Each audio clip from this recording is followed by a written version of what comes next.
Муж говорит жене: «Дорогая, где ты была всю ночь?» «Ой, знаешь, гуляла по ночному городу». «Засос на шее случайный прохожий поставил?» Муж говорит жене: «Я подозреваю, что у тебя появился любовник». «С чего ты это взял?» «Почему в прихожей стоят мужские туфли на 2 размера больше?» «Так это я тебе купила на вырост». Мужик у врача: «Кашляете?» «Кашляю». «Пьете, курите?» «Пью, курю».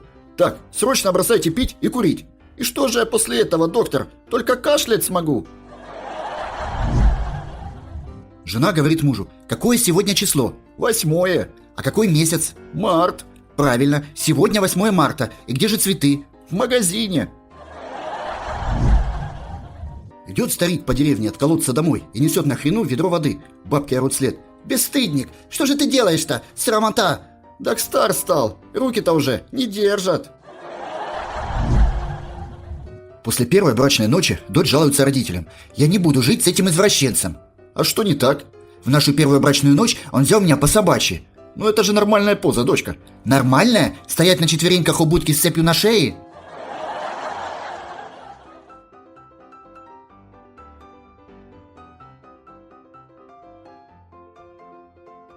All right, everyone's presentations are done.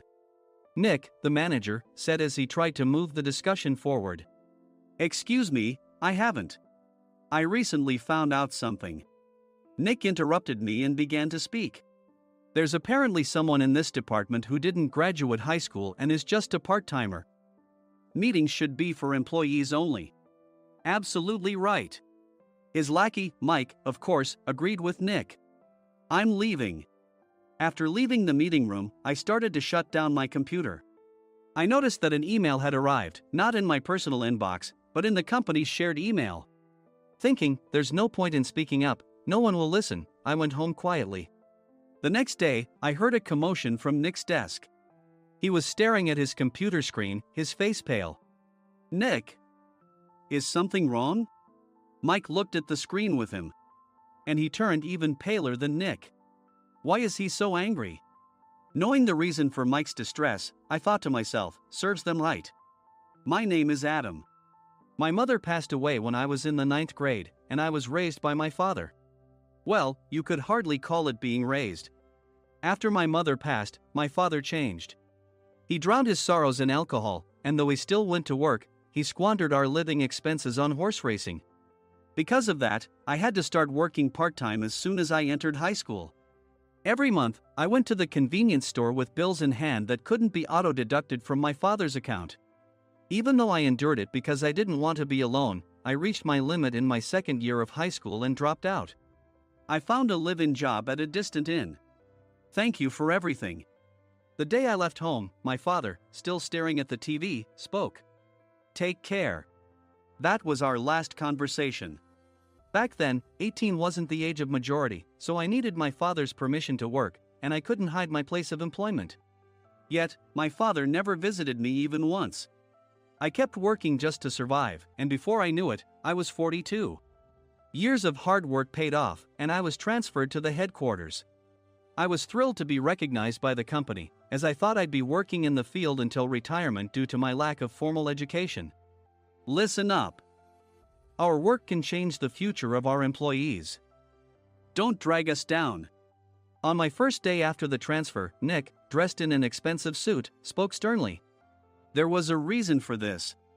Our inn was located in a prominent tourist destination, known so well that everyone in the state could sing its commercial jingle. At its peak, we had 5 locations within the state. But that was long ago. Due to financial difficulties and aging facilities, only the place where I had worked for many years and the original establishment remained. I was prepared to lose my job anytime, but now there was a glimmer of hope. With the rise of social media, the tourist area where the inn was located started gaining attention again. Depending on how hard the sales department, where I was transferred, worked. We could either thrive or be forced to give up this prime location to the new hotel chains continuously popping up. For Nick, who had switched careers from another industry to strengthen our sales, this was a battle he couldn't afford to lose. I understood why he had to be strict. I will do my best. Nick sneered at my enthusiastic declaration. Did you not hear what I said? I'm sorry. I thought I was listening carefully. Out of habit from years of customer service, I apologized reflexively, though I had no idea what had offended him. Someone was watching me with a smirk. In this department, there are those who are expected to excel and those who have been shoved here because they have nowhere else to go. You are the latter. It was Mike, the section chief. He's 7 years younger, at 35. But he was called to headquarters much earlier than I was and had been moving around within the headquarters ever since. I'm not jealous, but I can't accept that he's my boss. Graduating from a prestigious university, he has an unusually high pride and caused many problems as a newbie, making things very difficult for me when I was the front desk leader. When I found out Mike was transferred to the sales department a month before me, I was disheartened. Mike is right. With just a middle school diploma, there's not much you can do. Don't even think about achieving results. As if I didn't exist, Nick remarked, "I'm thirsty." Mike eagerly ran to the coffee maker. It seems Mike is Nick's lackey. I regretted being happy about my transfer to headquarters, wishing I had stayed on site forever. Send a direct mail to every company on this list by the end of the day. Nick only assigned me tasks that even a new graduate could handle. What? There are over 1,000 companies. You want me to send to all of them by today? Yes, if you and your fellow misfits split the work, even those with nowhere else to go should finish by today. I glanced at the employees typing away expressionlessly. They were worn out from customer service, only thinking about leaving on time, or were women reassigned after having children, with zero motivation for work. Even Sam, a new graduate from the same university as Mike, who was supposed to be among the expected achievers, had no enthusiasm for the job, having joined the company wanting to do customer service. I don't care what they say, I plan to quit anytime, he said.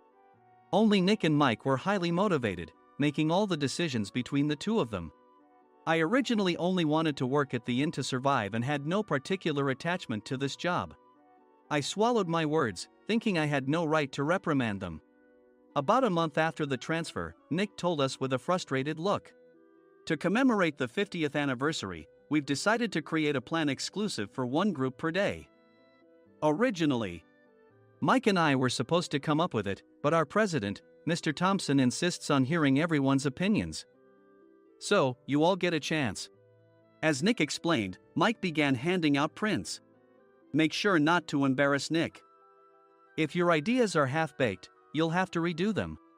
It seemed that they had printed his handwritten notes by Mr. Thompson, which included several questions and a section for free responses. It made sense why Nick had to seek our input, given that all responses had to be submitted to Mr. Thompson. We were given a week to think about it, and a meeting was scheduled to compile our ideas. My plan is to let guests enjoy both the old and modern America. Nick began the presentations. Guests would watch a master confectioner at a nearby traditional sweet shop make sweets in front of them. The welcome drink would be premium tea in a bottle. Nick's plan was certainly attractive.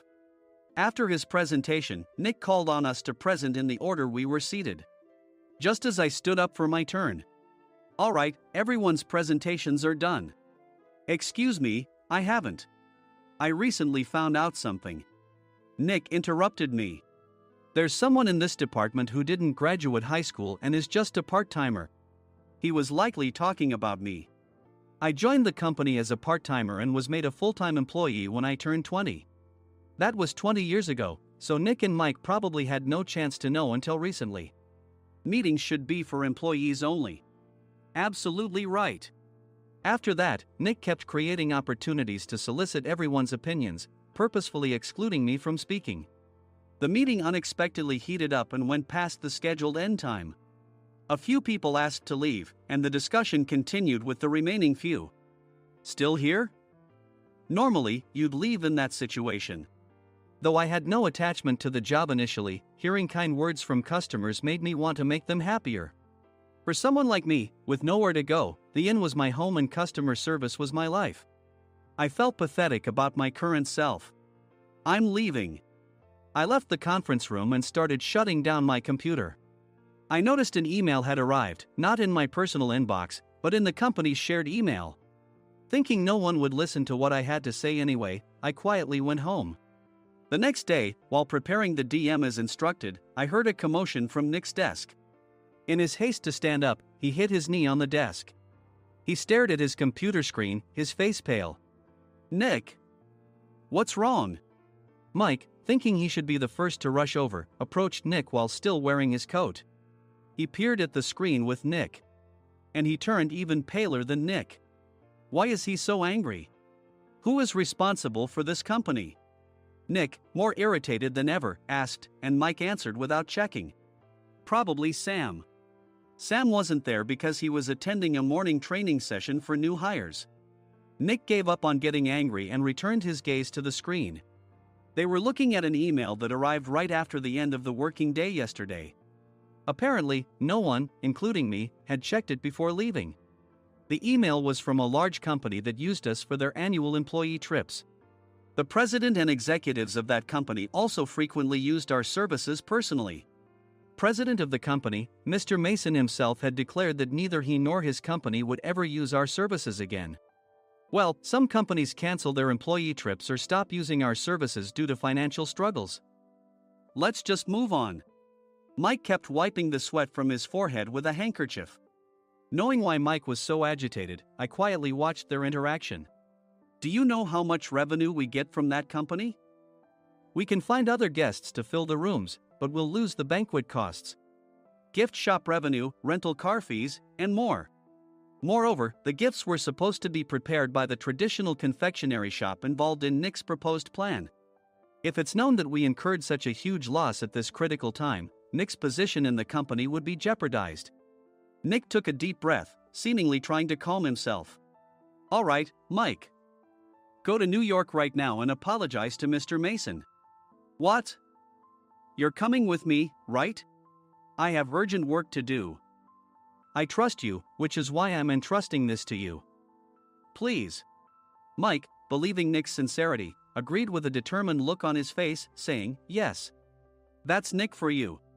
Even if Mike went to apologize, Nick would shift all the blame onto him if the client didn't change their mind.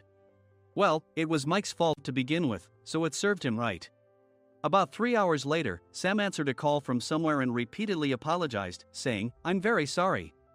Everyone watched to see what was happening. After ending the call, he informed Nick with a weary tone. When Mike arrived at the client's company, he only made things worse, further infuriating Mr. Mason. He was demanding, get his boss here immediately. It was no wonder Sam was exhausted, dealing with such a call right after returning from training. What is that idiot doing? All right, Adam, you're coming with me. If sacrificing Mike didn't work, then I must be next. Normally, I'd want to refuse at all costs, but I saw an opportunity in this situation. If I can be of assistance, I'd be happy to join you. I immediately followed Nick, and we flew to New York. When we introduced ourselves at the reception, it became clear how serious the situation was. As the receptionist personally escorted us to the president's office. Angry voices leaked through the door, making both Nick and me uneasy. Excuse me. I'm Nick, the supervisor. I understand my subordinate has caused you trouble, and I deeply apologize. Nick, with his experience in the corporate world, knew enough to offer an apology before excuses. However, his customer service skills left much to be desired. I sighed as I saw Mike trembling like a small dog in the corner of the room. What kind of training are you giving your subordinates? Mr. Mason glared at Nick with a red face. The intensity of his gaze made even Nick take a step back. Regrettably, I joined this company only 2 years ago and was unaware of Mike's issues. I should have identified his shortcomings sooner. Indeed. I should have realized sooner. No sensible person would come to apologize and then give a lengthy presentation on the drawbacks of not using their in. Nick froze, his mouth slightly open. Suspecting the worst, I picked up the documents that had fallen to the floor. It seemed Mike hastily prepared these documents on the plane, listing the disadvantages. Disadvantage 1, if you change the venue for the company trip, employees might suspect it's for cost-cutting reasons, leading to a negative impression.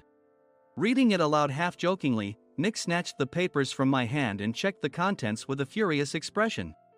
Among the stack of documents was a receipt from a nearby convenience store's copy machine. I felt a pang of dread. hoping he hadn't shown the receipt as well. What do you think he said when I asked what kind of nerve he had to do this? I'm very sorry. Faced with the dire situation, Nick must have thought there was nothing left to do but apologize. In a voice smaller than I'd ever heard from him, he uttered words of apology. He said, "I'm a Harvard graduate. I don't believe I said anything wrong." Mike! What have you done? Forgetting his plan to pin the blame on Mike, Nick yelled loudly, even in front of Mr. Mason. "I didn't do anything wrong." "You're still saying that? Look at him." Mike pointed at me with a shaking hand. "I was assigned to headquarters in my 20s and now I'm a section chief. This guy only made it to headquarters at 42. Everything I've done proves I was right. So why are we losing the contract?" Having said his piece, Mike collapsed to the floor. "Of course. You were sent there because you had nowhere else to go." Mike never expected to hear such words from someone he looked down upon. He lunged at me, and Nick hurriedly stepped in to stop him. "Mr. Thompson told me Mike is a quick thinker, and to take good care of him." There's no way he was pushed aside. "Don't make things worse here. He didn't say quick thinker, he said only quick-witted, didn't he?" I don't remember that part." I recalled the many troubles Mike caused when he was a newbie. When Mike was on the front line, his pride was so high that he never apologized to customers. Customer service, especially in our job, doesn't work alone. It brings both good and bad situations. If the front staff or housekeepers made mistakes, or the cleaning company didn't properly clean a room, one had to apologize to the customers regardless of personal fault. Mike, in such situations, would never apologize, insisting he wasn't at fault. This often angered customers, and as the front desk leader, I frequently had to apologize on his behalf. He caused complaints and disrupted operations, which is why he was quickly moved to headquarters. In departments where he didn't interact directly with customers, his quick thinking was beneficial and things went well. But it seemed his flaws were starting to show. Corporate reservations are supposed to be entered into the system by the sales representative. But a quick check yesterday revealed that more than 10 items were missing from the client's reservation. The handover document clearly stated what needed to be prepared. Why didn't you enter it into the system? Why do we have to give them special treatment? Filling rooms near the banquet hall, setting up all the food in advance. Specifying the brand of wine, they're too demanding. No wonder he always angered customers, I thought, feeling a headache coming on. Grouping them in rooms near the banquet hall is for our benefit too.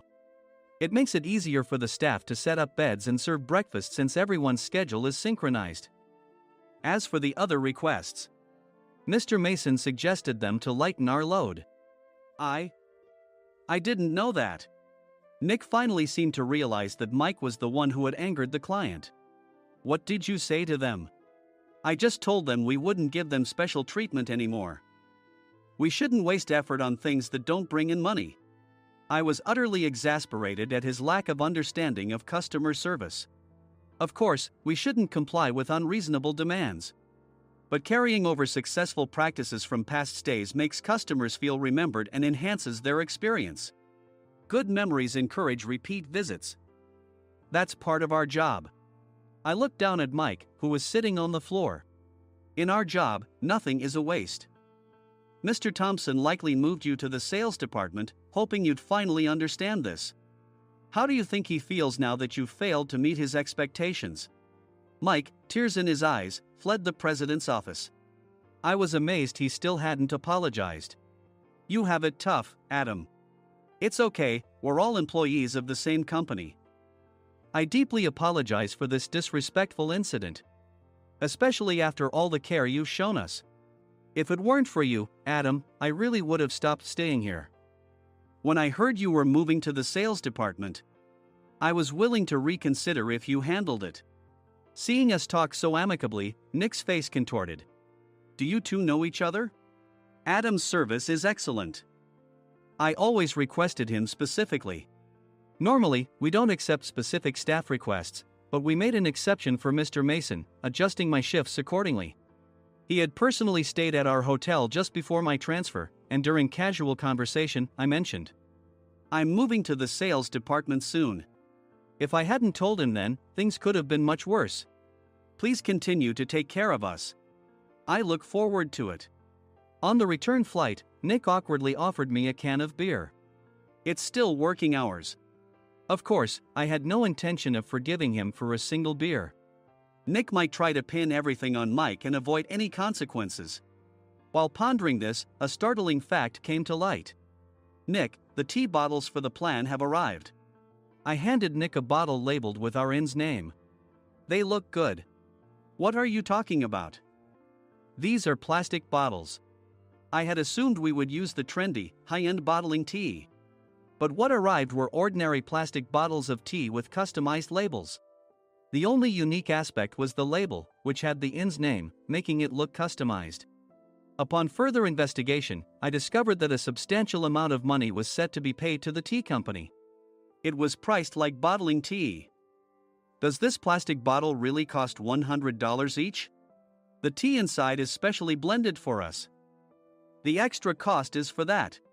Wouldn't it be better to use another tea company? Or is there a specific reason we must use this one? As Nick continued to make excuses, I showed him a printed email. I informed the tea company's president, Mr. Mitchell, that we discovered irregular payments and he confessed. He said you two were high school classmates and planned to split the extra money. That idiot. Why did he confess? That's not important. You should worry about yourself, this could turn into a police matter. Opening the bottle cap, I suggested. How about calming down with this tea? It supposedly has a relaxing effect. Nick drank the tea frantically. In the following days, decisions were made about their fates. Mike was reassigned to the General Affairs Department, with no chance of transfer or promotion, as per Mr. Thompson's orders. As for Nick, since the payment to the tea company hadn't yet been made, he narrowly avoided legal trouble. Instead, he was encouraged to leave the company, and to avoid further complications, Nick submitted his resignation. Rumor has it that connections between HR departments have made it difficult for him to find new employment. Even though it was good to have those two gone, something unexpected happened in the sales department. Everyone became motivated and united in refining the 50th anniversary plan. In the end, my plan was adopted. We collaborated with the Tourist Information Center to provide personalized guides.